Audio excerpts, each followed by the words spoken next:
Ano ba ang collagen at paano natin naturally matutulungan ang ating katawan na makapag-produce nitong collagen?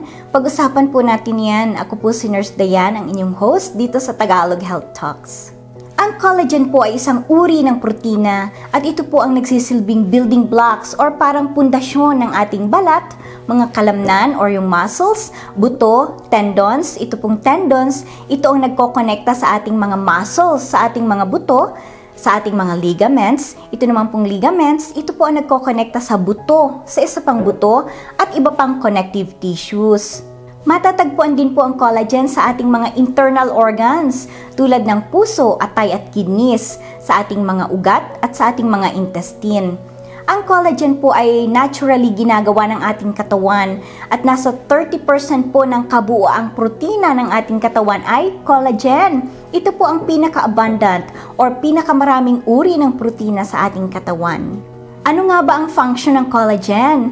Malamang po ay mas naririnig nyo itong salitang collagen kapag nakakapanood at nakakapagbasa kayo ng mga related sa beauty products o mga pampaganda at pampabata ng hitsura. At maraming beauty products nga po ang lumalabas na may sangkap na collagen, claiming na ito ay makakapagpaganda ng kutis or ng balat at para mabawasan ang wrinkles or pagkulubot ng balat ng tao. Pero in general po, ang main function nitong collagen ay magbigay ng suporta sa ating katawan, sa ating balat, buto at muscles para maging intact po siya at hindi ito kaagad-agad mapunit kapag ito po ay nababanat, kapag tayo ay gumagalaw.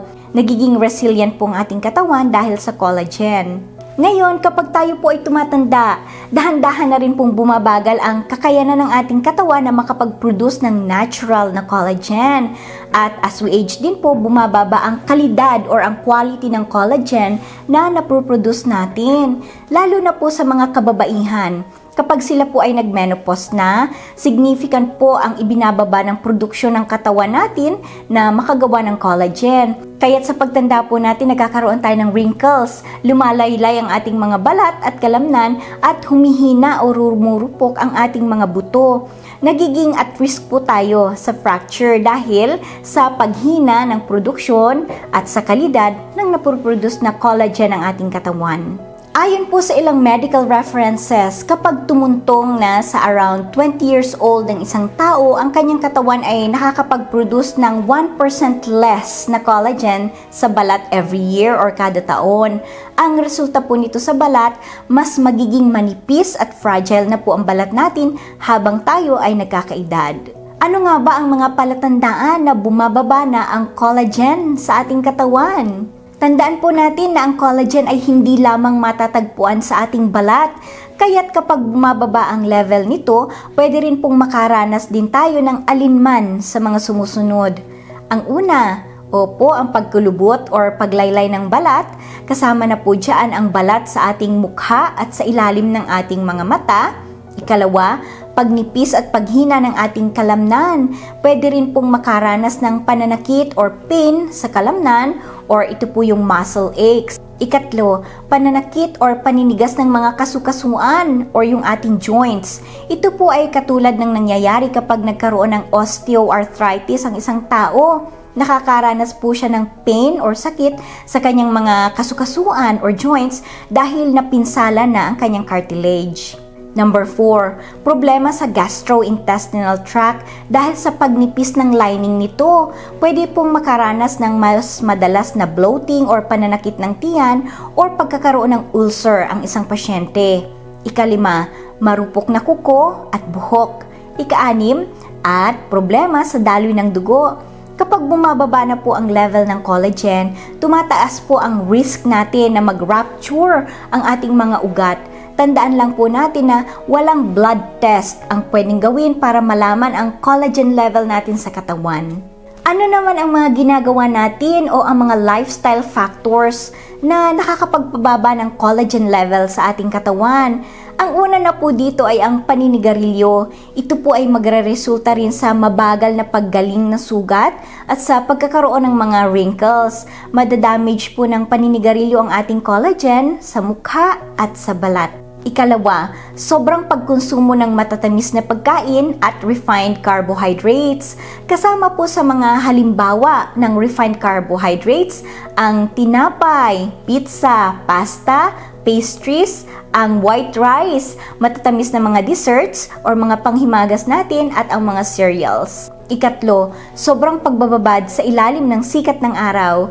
Over time ay sisirain po ng UV radiation mula sa araw ang ating collagen. Kaya't papangit po ang magandang tone ng ating balat kapag tayo ay masyadong nagbabad under the sun or sa ilalim ng sikat ng araw. At ikaapat, sobrang pagkonsumo ng caffeine. Itong caffeine naman po ay papabagalin nito ang natural na produksyon ng collagen sa ating katawan. Tandaan din po natin na itong caffeine, tulad ng matatagpuan po sa kape, ito ay magre-resulta sa pagkipot or constriction ng ating mga ugat. Kung lumiliit po itong daanan ng ating dugo, mas kakaunting dugo po ang makakadaloy sa ating katawan at hindi ito makakakuha ng sapat na nutrisyon itong ating balat. Halimbawa, na tutulong sana para makagawa ito ng collagen. Sagutin naman po natin ang tanong, paano natin naturally matutulungan ang ating katawan na makapag-produce ng collagen? Although marami pong mga available collagen supplements sa market ang lumalabas, mahalaga pong tandaan natin ang mga ito. Katulad ng iba pa pong so-called natural supplements ay hindi well-regulated ng FDA. Ito po manufacturers ng collagen supplements ay hindi strictly required in general na magbigay ng scientific proof na safe at effective ang mga ibinebenta nilang collagen products. Kung kaya't ang pagkain po ng mga natural na pagkaing mayaman sa mga raw ingredients para makagawa ang ating katawan ng natural collagen ay generally mas safe. Mahalaga po ang pagkain ng balanced diet na mayaman sa vitamin C. Yan po yung mga citrus fruits natin tulad ng orange, grapefruit or pomelo. Bell pepper, mataas po yan sa vitamin C. Kamatis, mga green leafy vegetables po natin. At itong mga cruciferous vegetables tulad ng mga broccoli, malunggay, favorite po namin yan. Repolyo, cauliflower at iba pa. Ng mga mayaman po sa zinc, tulad po ng ating mga beans, lentils at peanuts, makakatulong din po yan sa pag-produce ng katawan natin ng natural collagen. Makakatulong din po ang pagkain ng mga buto tulad ng buto ng pakwan at kalabasa at sesame seeds at ng mga mayaman sa copper tulad ng seafoods, liver, ibang nuts at mga seeds. Ang mga ito po ay makakatulong para ma-boost ang kakayanan ng ating katawan na makagawa ng natural collagen.